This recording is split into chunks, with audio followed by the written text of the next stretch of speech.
Welcome to Off the Record. I'm with a long-limbed, alabaster-complexioned wordsmith, author of The Pleasure Seekers, Tishani Doshi.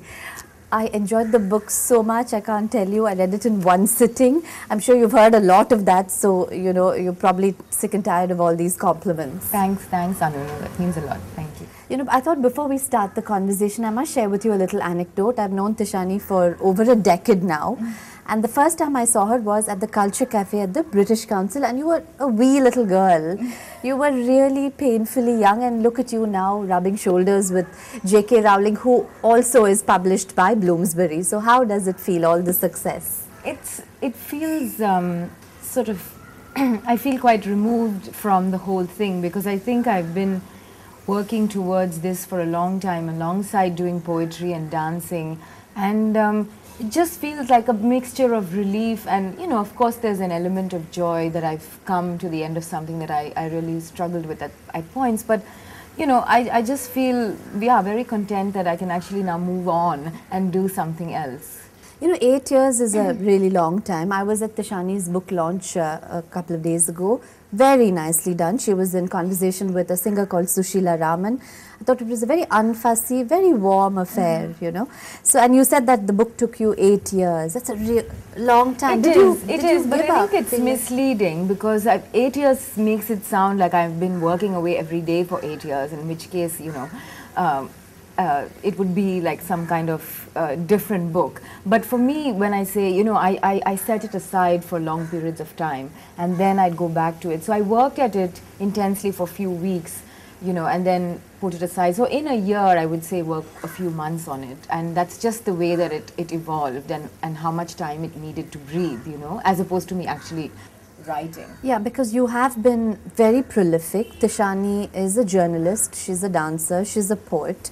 She's written about travel, you've written short stories, essays, reviews, interviews, I mean, name it, and she's done it. So you were doing all of those things while working on the book. Yeah, and I think, it was sort of this process that I also needed to work at, because the novel is not the form that I, sort of took to immediately. I was doing a few short stories and some smaller, pieces of fiction, and then I sort of thought, okay, because it really requires stamina, it really requires that kind of long vision and a kind of dedication to that vision to see it through, in your acknowledgements, you mentioned this person, Alexandra Pringle, yes, who taught you the value of slowness, and I found that really beautiful, because we lead such hurried, crazy lives. Yeah. So it's a very profound thing that you say there. It was, and I feel actually very, very strongly about that idea, because I got that from two people, from Chandralekha, and the dance work is very, very much based on the idea of slowness, and time takes on a very different meaning. But even Alexandra, who's my publisher in the UK, I mean, she really made me, be patient with the book, and she said, when it's ready, let's just take time with it. And I thought that was really good advice, because there is a thing of rushing into something, and with your first novel, I think you want it to be, the basis of things that are going to follow. And so I think I'm happy the way it turned out, that I did take that time.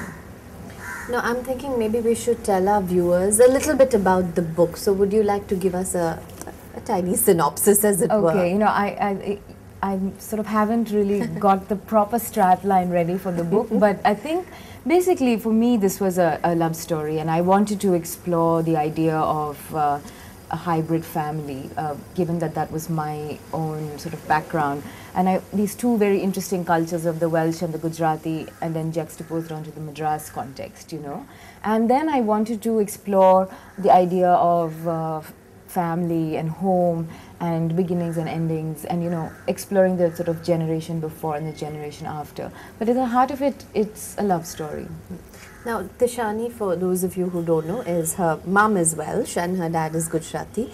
So, of course, this has also been asked of you like a million times, the autobiographical element. Yeah. So, and you also say that the love letters that your parents wrote to each other, you discovered a cache of that, and that kind of set you off on this journey. Well, I think it set me off in the sense that when I read the letters, I thought for the first time, oh my God, my parents were, young people at one time, before I came into existence, and we don't think of our parents in that context usually, and it was so amazing to me to rediscover these young selves of my parents. So I was interested in those people, as characters, and that's what I explored in terms of the story, in terms of the decisions they made and the sort of things they had to go fight for and to take a stand against, sort of.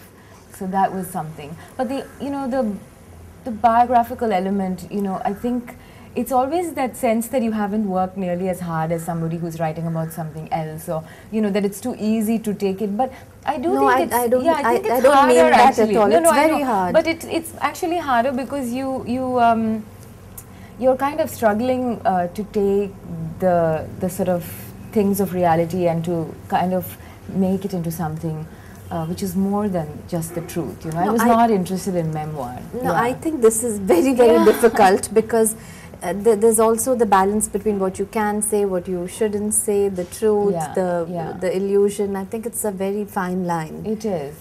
But I think there's also a lot of great things that you get from real life, and some of the things which were just too good to pass up, which was this kind of story, the basic love story, is, I just thought I must tell this story in my own way. And my parents are highly reticent creatures and they hardly say anything, so I really had to make up a lot. It would have been much easier if they just told me things, but they didn't. But I must say that during the book launch yesterday, everybody was stealing glances at your parents to see how they would react. I mean, it is sort of, I think, and that's the problem with having a writer in the family, in some way or the other, it is a reflection of they're thrust into a limelight which they may or may not want. And oftentimes the writers write these sort of terrible exposés and, they're thrown out of the family and nobody speaks to them again. But at least in my sense, I feel like it's a tender tribute. And it still might be difficult and it still might be, a bit close to the bone. But I think, to me, it's a tribute.